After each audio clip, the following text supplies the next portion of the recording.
Arithmetic operations are just basic mathematical operations like addition, subtraction, multiplication, and division, and many more.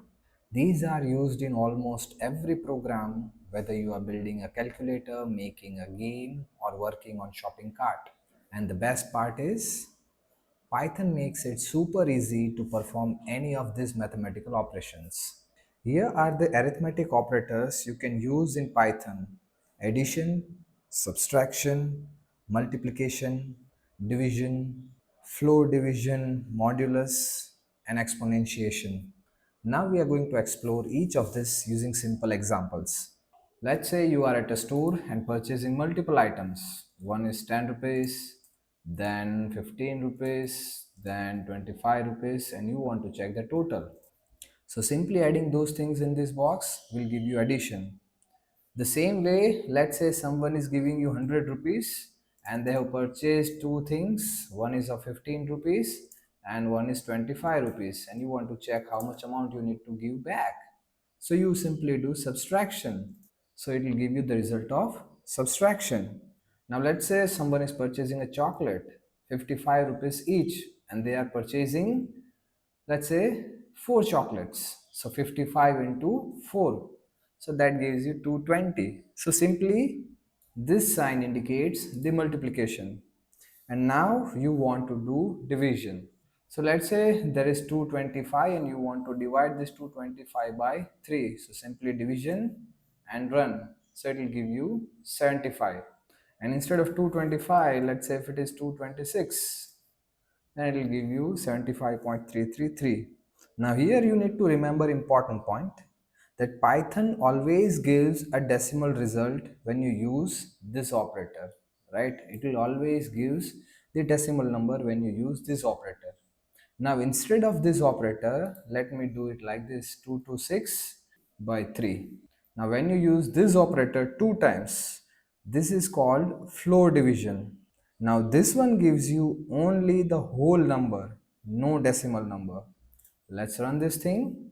So this floor division will give you only whole number, whereas normal division will give you decimal answer.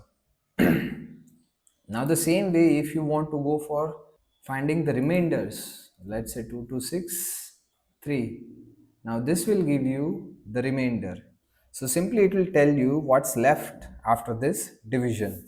So these are simple basic operations. Now I'm going to show you exponentiation.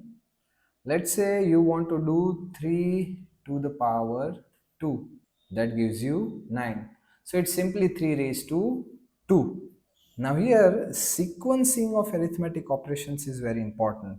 So let's see what happens when you use multiple operators in same expression. That will be very much important. So now here, let's say we want to do multiple things in one equation.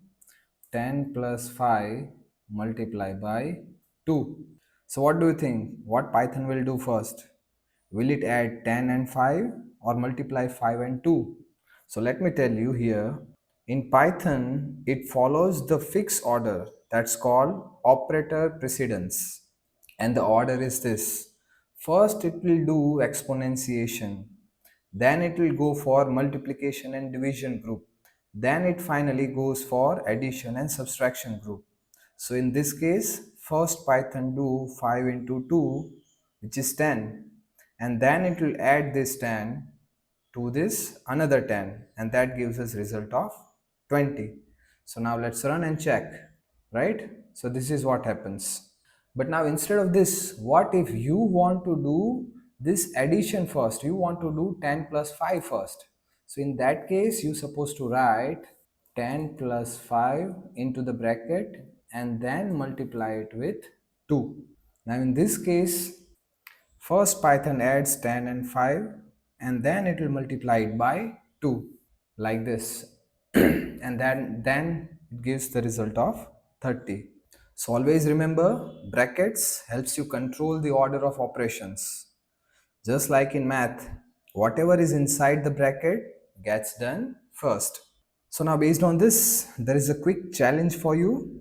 I'm going to write here that let's say A is equal to 100 minus 20 multiply by 2, and then we are going to add 10, and then we have another thing, that is b, and here we have 100 minus 20, and then we are multiplying it with another segment, 2 plus 10. So now what will be the result of A and what will be the result of B? Try to solve it by yourself in your Python script and then write the answer into the comment section. Pause this video, go to your script, solve this, and then write the answer into the comments. Now here I am going to print A and then print B, and let's run. So A is 70 and B is 960. So those who have got the correct answer, a big thumbs up for you. And those who have made some mistake, I request you to little bit rewind the video, go through the concept again, and then move forward. So that's all from this video. If you have found this video helpful, give it a like, subscribe to this channel for more beginners friendly Python tutorial. And in next video, we are going to learn about variables into the Python. So see you into the next video. Till the time, bye bye.